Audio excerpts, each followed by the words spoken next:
Alright, so I believe we are live. So let's go ahead and get started. So as you may have noticed in the title here, the title of this video is Rethinking the Homeless, and there's quotation around homeless because it's a very important concept. So this is part of the Ask the Pastor series that I have going on.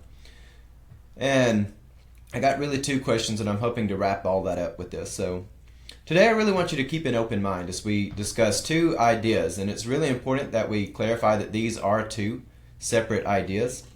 And it's so important to notice that when we discuss terminology, it's not just semantics for the sake of semantics games, but it's because we recognize that language itself is a tool.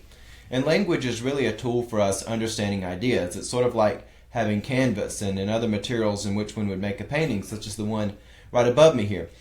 We need a medium to talk about things. We need a medium to put a painting on. We need a medium to convey ideas, and words are just that. And I think it's important for us to discuss homeless and the idea of homelessness today, because it is a medium. It's not the actual idea. And a lot of times when we use this word, we're actually talking about two separate ideas. And I think it's we can tool ourselves better. We can have better tools in our belt to discuss these very different ideas. So just to get things moving right along.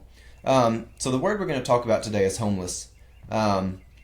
And the questions I got this week, which I'm going to answer them both in sort of a single monologue, and there's really a lot of overlap between the two, but I hope that this encourages some actual deliberation from people. A lot of times people are not even communicating on the same level, even though they may appear to. But I do have notes today. I have a tendency to be long-winded, and I'm hoping that I can shorten this down and make it clear. Okay, so the first thing I want to talk about is there are really two different ideas that are discussed with the word homeless. And personally, I do not use the word homeless in my vocabulary every day, and it's for a very particular reason, and I hope that I can convince you to also remove that from your everyday vocabulary, because we have two different groups of people that this works with. And if you've ever done any real compassionate service, or if you've been in a profession where you deal with people, whether in the micro or the macro sense, there are clearly two different ends of the spectrum which people fall on. So the first group is the one we may often think of when discussing the word homeless, and that's people who are circumstantially unfortunate.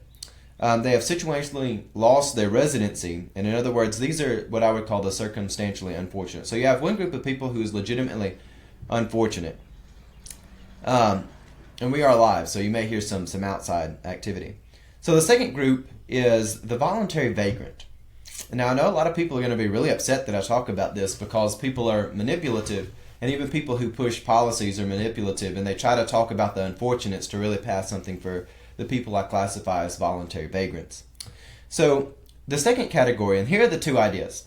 Going back to the beginning, today we're going to talk about homeless. I hope you keep an open mind, and we're going to rethink the idea of this, because homeless is an umbrella term which includes those who are unfortunate, the circumstantially unfortunate, and the other group of people who are the voluntary vagrant. So two separate ideas, the voluntary vagrant, the circumstantially unfortunate. And to put those in simple terms that you could use in everyday language, they're the unfortunates and they're the vagrants. And I know there's a lot of people who aren't going to like that, but Proctor does not care if people do not like it. So getting on to this, so you have the people who are circumstantially unfortunate. They've lost their residency for something. You see people all across the spectrum. We have things like this happen. I've known people who really want to contribute to society, but something has come in their life and really got things off course. The other group of people is the voluntary vagrant. And this is the second idea. And these are the people who, if you want a clean-cut definition of who these people are, they're resistant to transformation. They are voluntarily comfortable in their vagrant lifestyle. And these people, they really like to leech on others. They like to have programs and things that benefit them. They don't like to contribute back. They expect sort of people to be out there where they can leech on this. And very quickly, I have seen this sort of people, they can suck the resources out of a church almost instantly. They can suck resources out of the people around them in the communities they exist in.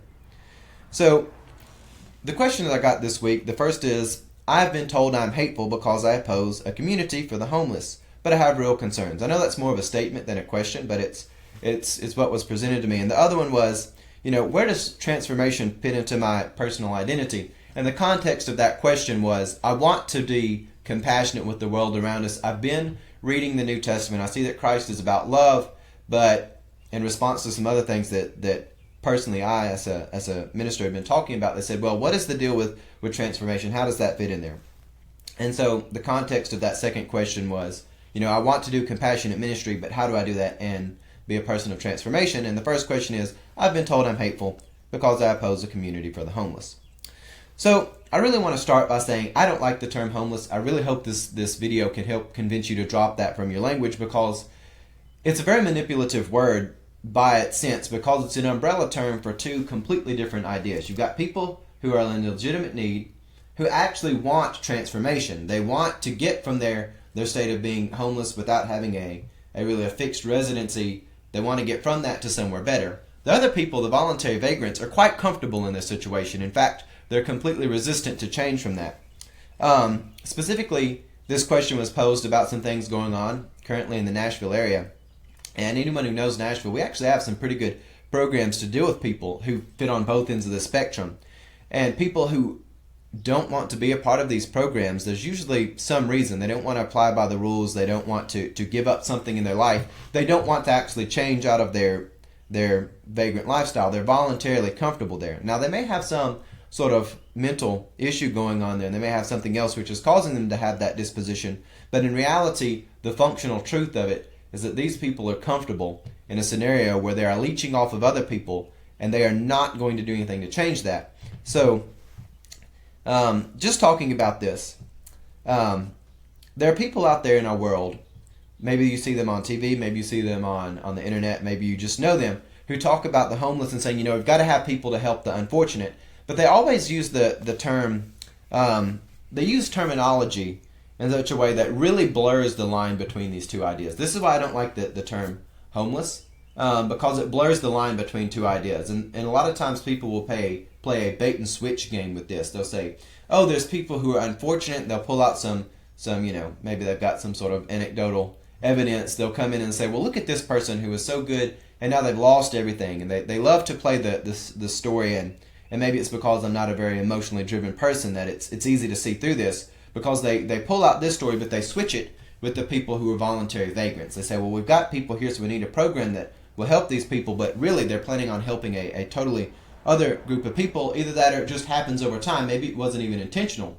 Maybe the people who put the policy or program together were not so, they weren't so well informed that they didn't foresee what was coming.